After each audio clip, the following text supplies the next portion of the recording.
que quand ils l'avaient en mémoire, ils savaient que, via ce texte, ils avaient en quelque sorte la totalité du livre à leur disposition. C'était une porte d'entrée pour relire ce texte. Alors, ça pouvait être n'importe quoi, ça pouvait être un texte de Kafka, ça pouvait être un texte de Stevenson, ça pouvait être un texte de Rousseau.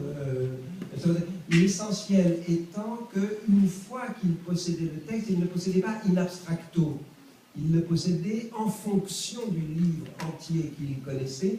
Et tout ça, c'était d'ailleurs pour répondre à une exigence idiote du ministère de l'Éducation nationale, des donneurs, des distributeurs de sujets de baccalauréat, qui dans les années 70-80 flanquait toujours cette phrase d'une hypocrisie inouïe à la fin des sujets, qui était « Vous éclairez vos raisonnements d'exemples tirés de votre culture personnelle ».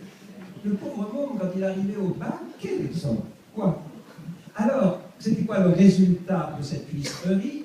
C'était qu'il collectionnait les recueils de citations. Ils apprenaient des citations par cœur, comme ça, en l'air. La vie est dure sans confiture. Et n'importe quoi. Ils se trompaient, ils mélangeaient des citations.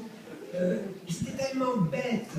Et que je m'étais dit, il faut réintroduire d'une façon ou d'une autre la totalité du texte via le petit morceau de texte appris, que ce soit sans arrêt, qu'il trimballe ça. Et alors évidemment, ce qui est délicieux, c'est que maintenant que tout ça est de l'ordre du passé, quand j'en croise un dans la rue, pas très longtemps, j'ai monté dans Chagrin d'école, j'étais promené en Corse, j'étais à Ajaccio, je marchais dans la rue et j'entends tout d'un coup une voix féminine me dire « Ne touchez pas l'épaule du cavalier qui passe !»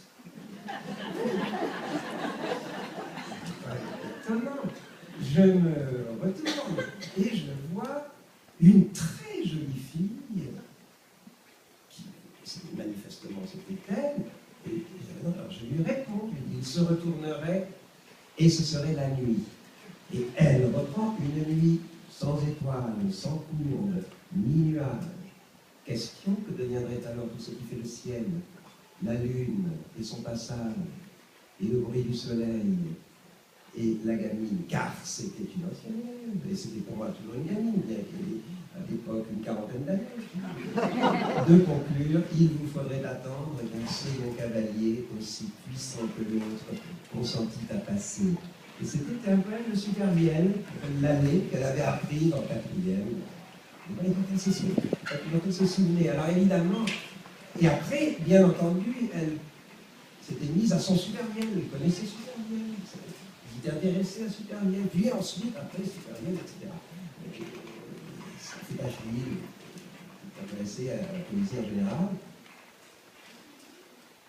Et c'est vraiment, évidemment, ça me touche beaucoup. Il n'est pas oublié 30 ans après. Parce que le temps passe à une vitesse effrayante. Pas très longtemps, une gamine s'y m'appelle « Monsieur, je sortais d'un cinéma. Je dis « Monsieur, petite, 8 ans. » Elle me dit « C'est mon grand-père. » Je dis « Qu'est-ce qu'il a pour moi ?» Je vois un vieux monsieur, je me fais tout du trottoir.